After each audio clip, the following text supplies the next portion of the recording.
I want you to tell my audience about the daily life in UK because you live there, right? So we hear the news, right? That inflation, that this, that, but you're on the ground. So can you tell us your own experience, your observations about the daily life in UK today?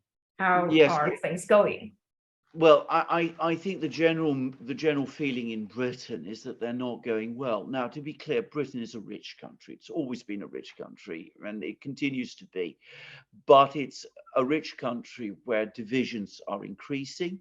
There are obviously some people, especially in London, who remain enormously wealthy. But the middle class is seeing its living standards erode, and people lower down the social economic scale are seeing their living standards erode even more. Where also, inflation can take many forms. One is that the price of goods gets higher. The second is that they disappear. And if you now visit British food shops, for example, you're starting to see lots of empty shelves, something I never have seen for a very long time. You have to go back to the 1970s to experience this. And people in Britain are, they feel under a lot of economic pressure. There's very high levels of personal debt here.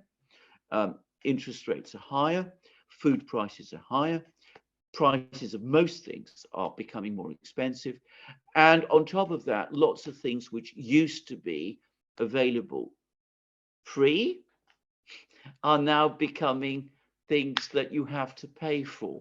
So, use of public facilities, for example, which you could use freely, now you suddenly find increasingly that you have to pay to use them, and they're becoming fewer of them. So there is a sense of economic decline. But I think what is particularly bad is not just, that we're going through difficult economic times. I mean, countries go through difficult economic times, and that can be demoralizing, but usually there's some hope that things will get better. The problem in Britain today is that people look at the various political parties, our political parties here, our political leadership, and they feel that it has no real answers to the country's problems, that there's no real difference between Conservative and Labour, that the parties, the political leaders have lost interest in the lives of their people. There is a widespread feeling that corruption at the centre of power has now grown and grown very fast. And Britain is a country which traditionally did not have a problem of corruption, but now there is a sense that it does. And so there's a sense that the political leadership is become remote, self-seeking, out of touch, and increasingly intolerant as it feels increasingly insecure. So you have that is, I would say, the overall sense in Britain today. Political economic decay amidst conditions of political stagnation. Yeah, you actually answered my second question because I had a follow-up questions about that, what the UK government is doing, to address these concerns. But it seems like right now there isn't much, right? Both parties No, seems like doesn't have solutions. So they don't have solutions. They don't have any real plans. Um, the government doesn't want to cut taxes. It doesn't want to Mhm, raise taxes. It doesn't mhm. want to carry out a spending program. Maybe it shouldn't. It basically, the feeling is that we don't have government. What we have is administration, that the government manages but doesn't actually govern. It isn't coming up with proposals. It isn't coming up with plans. And, in Britain, we have the system of alternating parties. Our political system is based on this, that there's Her Majesty's government and Her Majesty's loyal opposition. And the idea is you have this and it is very ritualized. It always has been, by the way, a very ritualized system of debate. It's never quite as meaningful as people on the outside assume. But anyway, it has existed. and it has meant that sometimes there've been ideas circulating within the system. You don't have that sense anymore. The entire elite all seem to be agreed that the thing to do is to do as little as possible and to keep things as they are, even as they're getting worse. And that, I think, is very demoralizing in Britain altogether. Well, it's more or less the same here in the United States. I mean, they fight a lot. The two parties fight a lot, but they are not fighting on important issues, like, build up more roads and the healthcare crisis and the homeless problem, the gun violence. I mean, we get used to the gun violence. It's like a daily occurrences now, mass Yes. shooting, right? And I don't know if you know the number, like last year, 2022, the people died of gun violence was like over 40,000 people. I mean, Russia was in a war. They got killed like 20,000 or something. So who is really in the war? I mean, it just, those numbers, astonishing, but nobody's talking about it, so. Well, it is exactly the same here. I mean, we have, Britain used to have a fairly impressive infrastructure system. I mean, in the 19th century, it built up an enormous railway system. Oh, yeah. Which has hardly been modernized or invested in for decades. So it's very decayed. The British road system doesn't even compare well with what you find elsewhere in Europe, and it's slowly deteriorating. The health system is in crisis, and the British, after the Second World War, created a public health system, which is which is very good system. Yeah. Well, yeah, in theory, but as I said, it's been starved of investment. It's in crisis. The education system also in crisis, and obviously we don't have a gun problem in Britain, because the history and practice in Britain and the law is that you can't just own guns in the way that you can in the United States. But there's, again, a feeling that crime generally is getting much, much worse. And of course, if you live in a city like I do, I mean, you can't walk anywhere in London without coming across drugs abuse on a scale that is now an epidemic scale. And I mean, and that isn't an attractive thing either, for obvious reasons. I want to ask you something about the Brexit. This is really my own curiosity about the Conservative Party, which I'm sure you're pretty familiar with. So seems to me like this relationship between United Kingdom and Europe, continental Europe, has always been some of the unsolved issue with the Conservative Party. Like Margaret Thatcher, I think her oust has something to do with it. I don't know. I mean, you can correct me. Now, John Major, after her, John Major, I don't think that's the issue. He was ousted he was later replaced by Tony Blair and Gordon Brown, which are Labour Party, right? And then came David Cameron.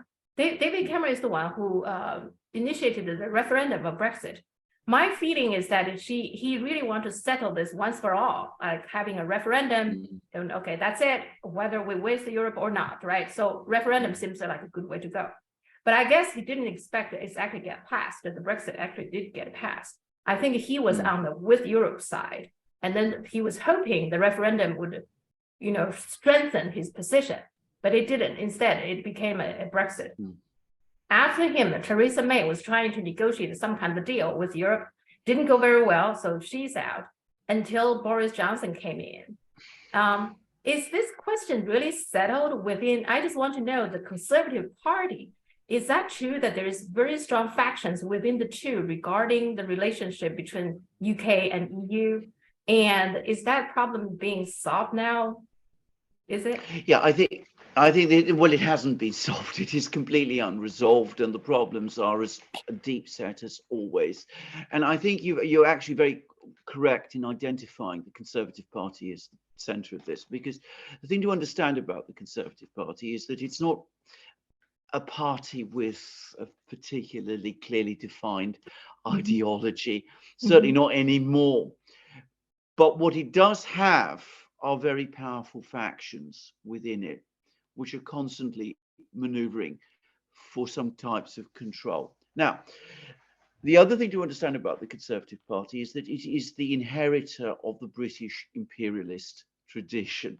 And this is important to understanding this issue because, of course, Britain in the 19th century and much of the 20th century, most of the 20th century, was the world's foremost imperialist power.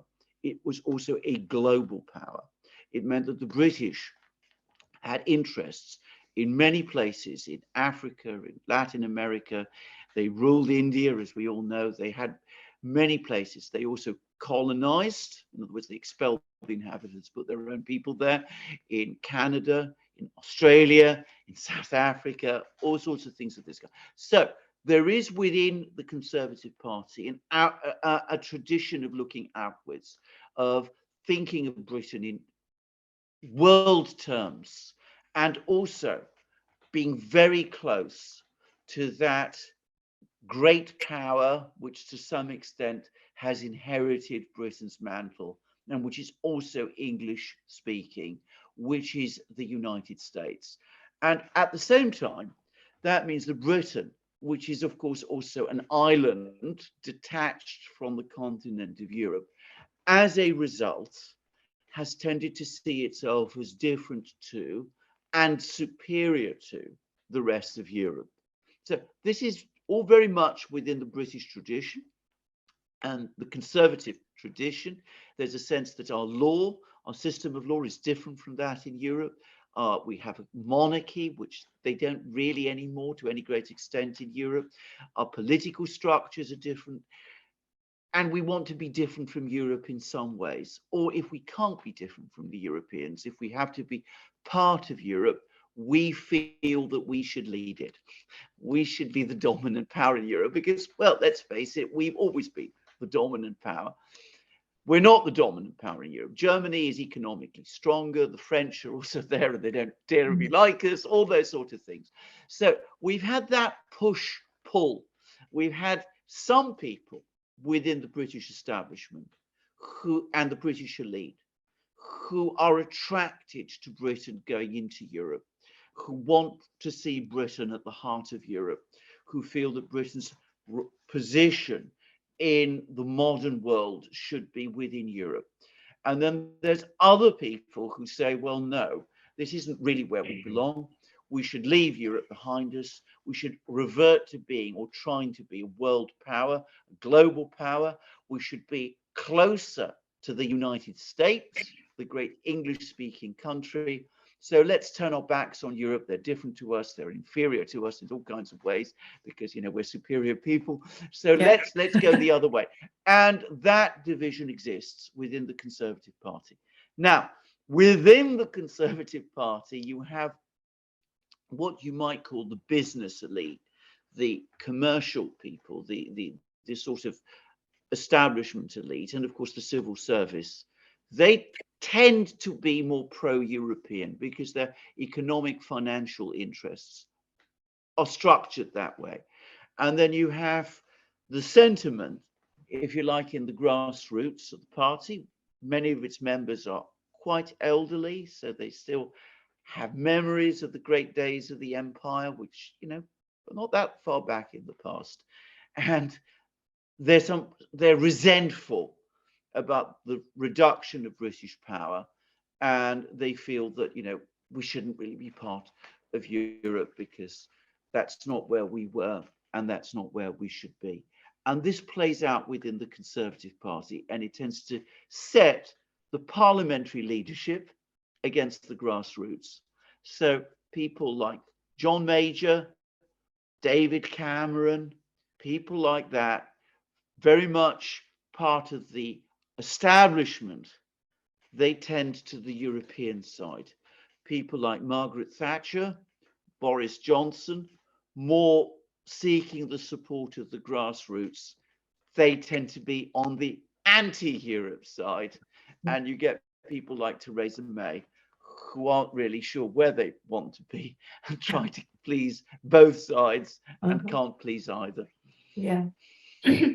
I actually think it depends, it all depends on the execution in terms of Mm. whatever your ideology is, right? There are ways you can deal with Europe within European Union. But once you're out, there are also ways you can work things out, like increase your trade with United States, with Asian countries, with China, I think that there, and also it doesn't stop you from working with Russia, for example. It is a country with a lot of cheap energy, etc. So I actually think that, that's where they should be doing, but instead they don't seem to do anything.